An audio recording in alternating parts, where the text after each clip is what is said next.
Picture a decent man, kind to his neighbors, gentle with his kids, the sort of person who apologizes when he bumps into a stranger.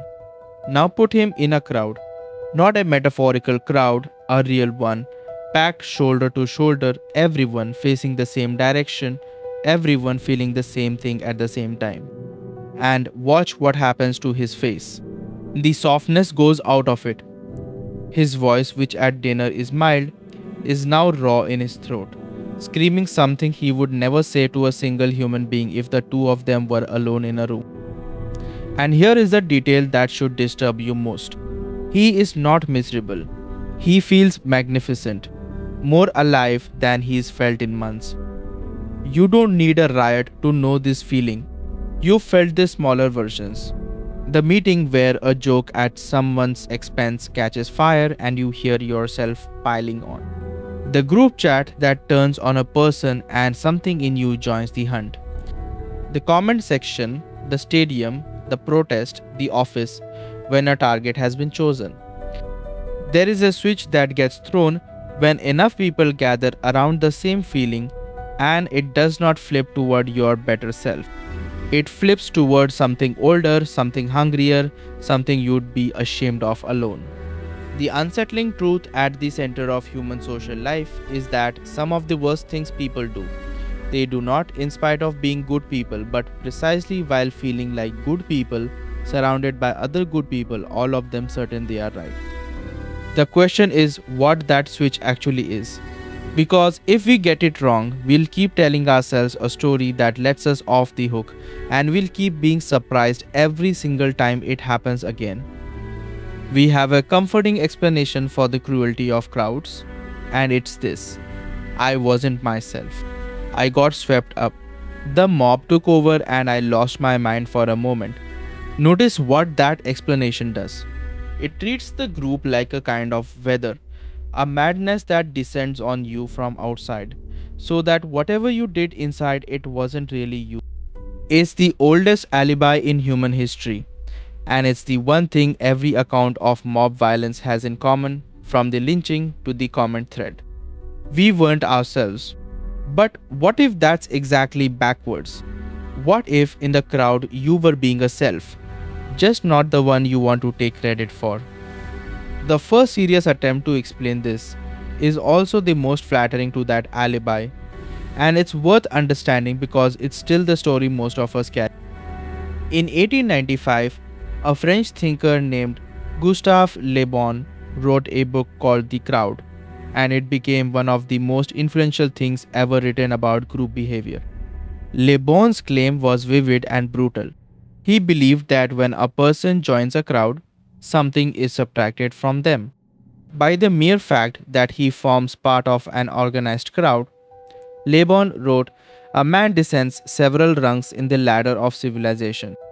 Isolated, he may be a cultivated individual. In a crowd, he is a barbarian.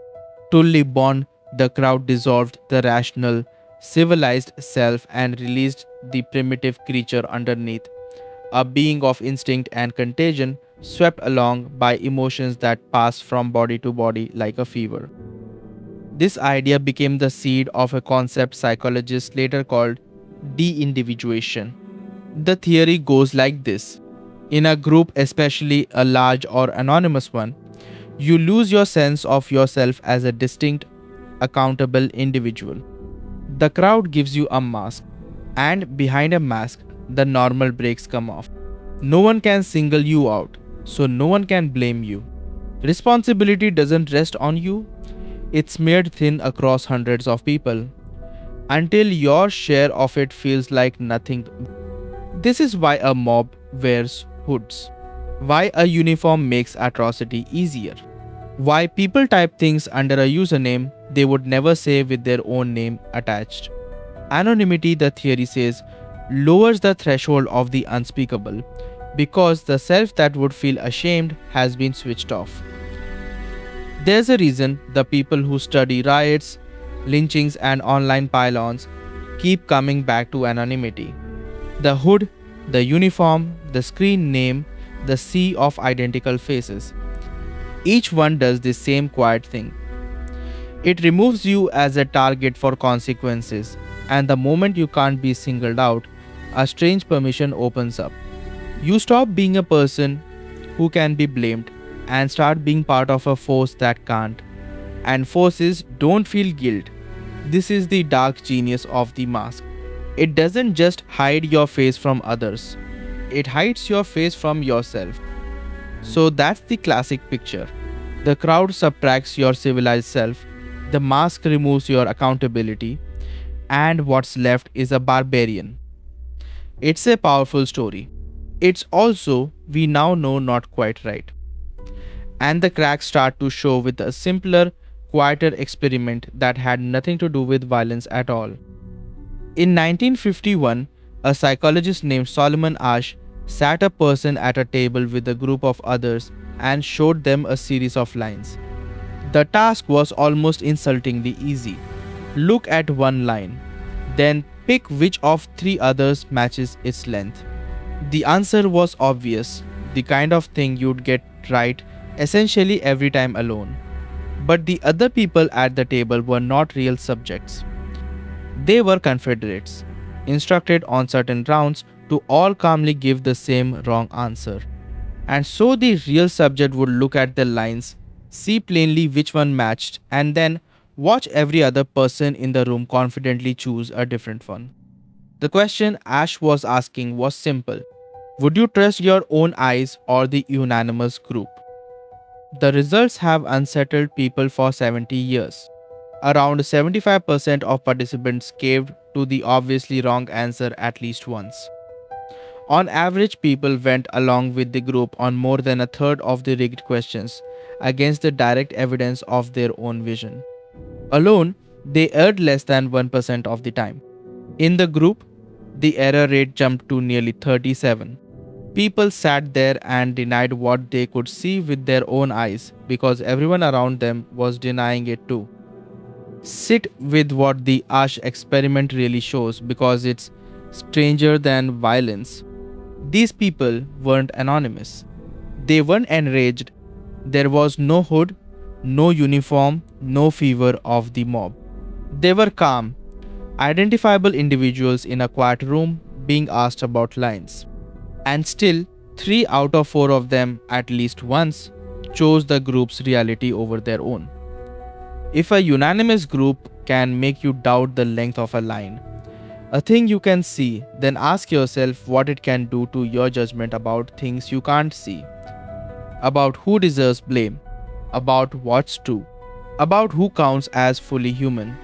The pressure of the group doesn't need your anger. It will quietly bend your perception of reality itself. Now, the most famous demonstration of all this is one you've probably heard of. And I have to be honest with you about it because the honesty is part of the lesson. In 1971, the psychologist Philip Zimbardo ran the Stanford Prison experiment. He took ordinary young men, randomly assigned some to be guards and some to be prisoners in a mock prison, and within days the guards had supposedly become so cruel, so spontaneously sadistic that the study had to be shut down early. For decades, it was taught as the definitive proof that ordinary people, given a role and a uniform, will slide into brutality on their own. The situation makes the monster. But in recent years, that story has fallen apart. A researcher named Thibault Letexier went back into Zimbardo's own archives, the recordings and the notes, and found that the guards did not descend into cruelty by themselves. They were coached. The research team gave them instructions, told them to be tough, handed them tactics to dehumanize the prisoners. One staffer was recorded pushing a reluctant guard to be harsher. The conclusions in many ways had been written before the experiment even began. So the Stanford Prison experiment doesn't really show that a role spontaneously turns good people into monsters. It shows something quieter and in a way more revealing. It shows people doing what they believed the authority around them wanted and what they thought the situation expected of them. This is the harder kind of honesty, and it matters more than any single experiment. The most famous study about group cruelty turns out to be partly staged. But here's what people get wrong. They use that to dismiss the whole idea, as if the flaw in one experiment means crowds are fine and we're all secretly good. That's lazy. The truth is the opposite. The Stanford study was a bad proof of a real phenomenon. People do conform, do differ, do absorb the expectations around them and act on them. The experiment was rigged. The thing it was rigged to demonstrate is still, unfortunately, true. You just have to find the honest version of why. And the honest version turns the whole classic story on its head. Because Le Bon was wrong about the most important thing. The crowd does not subtract yourself and leave a mindless barbarian. The modern research built by psychologists like Stephen Riker, Russell Spears, and Tom Postmis points to something far more precise and far more disturbing. In a group, you don't lose your identity, you swap it. Here is the idea: you don't have one single self, you have a personal identity, the I, the particular individual with your private conscience. But you also carry social identities, the various V's you belong to: your team, your faction, your nation, your side. And what a powerful group does is not erase the self. It shifts which self is switched on. It pulls you out of I and into we. The moment that switch happens, you don't become a person with no values. You become a person running on the group's values instead of your own. And then you act on those group norms with total conviction, often more boldly than you ever would alone. Because now you're not just expressing yourself, you're representing an us. This is why anonymity doesn't actually unleash random savagery. The research found that a masked, anonymous person in a group doesn't behave more wildly in general. They conform harder to the specific norms of that specific group. Put them in a violent crowd, and the anonymity deepens the violence. But put that same anonymous person in a peaceful crowd, and the anonymity deepens the peace. The mask doesn't release a barbarian hiding in everyone. It dissolves the personal I and turns up the volume on whatever the group happens to value. A crowd can storm a building or it can sing in harmony, and the same psychology drives both. So here's the reframe that changes everything. The monster in the mob is not a man who lost his mind. He's a man who found a new one, the group's mind, and is following its rules with absolute conviction. That's why it doesn't feel like madness from the inside. It feels like righteousness. It feels like loyalty, like belonging, like finally being part of something. The cruelty and the belonging are not two separate things. They're the same thing wearing two faces. Every group that has ever done something monstrous was, to its own members, a warm circle of people who had each other's backs. The danger was never that they stopped being human. The danger was that they became completely a certain kind of us. In one way, this is more frightening than Le Bon's barbarian. Because if the crowd just made you crazy, you could at least trust your own sense of conviction in calmer moments. But if the crowd works by swapping in a different self, then the feeling of certainty, the feeling of being absolutely right and good, is exactly the feeling you cannot trust. That sense of righteous unity is not evidence that you're right. It's just evidence that the switch has been thrown. But there's a freedom hidden in the same fact, and it's the way out. Because if the group doesn't destroy your personal self but only quiets it, then your self is never actually gone. It's still there, underneath the we, waiting to be switched back on. And we know it can be, because in every one of these studies, somebody resisted. In Asch's experiment, a quarter of people never once caved. They sat in the same pressure as everyone else and kept choosing their own eyes. And Asch found something hopeful in the variations. The instant even one other person broke from the group and told the truth, conformity collapsed. The spell of unanimity needs to be unanimous. A single visible dissenter is often enough to give everyone else permission to find their own minds again. This is the most important thing to remember the next time you feel that warm electric pull of the group turning against someone. The dissenter is not just saving the target, he is breaking the trance for everyone watching. The reason one person standing up matters so much is not only the courage of it, it's that conformity runs on the illusion that everyone agrees. And the first crack in that illusion lets the light in. You don't have to convince the crowd. You just have to be the proof that a person can stand inside it and not dissolve. Be the one who says, "Not me." Sometimes that single voice is the permission 100 silent people were waiting for. So, what do you actually do with all this? Not abandon groups. That's neither possible nor good.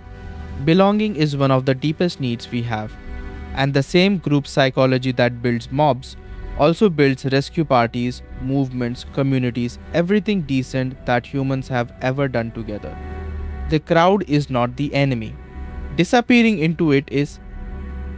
The discipline is to notice the switch, to feel the moment when I quietly becomes we, when your own judgment starts deferring to the room, when the warm certainty of the group starts to feel like permission. And in that moment, to keep one small stubborn part of yourself standing outside, still using your own eyes, still asking the only question that protects you. Would I do this? Would I believe this? Would I say this? If I were standing here alone and had to own it with my own name. If the answer is no, then it was never your conviction. It was the group's, borrowed and wearing your face. The decent man in the crowd was never possessed. He was offered a new self, an easier and more thrilling one, and he took it without noticing, the way almost all of us would. The whole task of being a person among other people is to belong without vanishing, to stand in the we and never fully lose the I, because the I is the only thing that can still tell you when the we has become a monster, and it's the only thing that can refuse. You will never stop feeling the pull. You're not supposed to, but you can stay awake inside it. And a person who stays awake inside the crowd is the rarest and most necessary thing there is. Not someone above the group and not someone lost in it, but someone who can still, at any moment, remember their own name.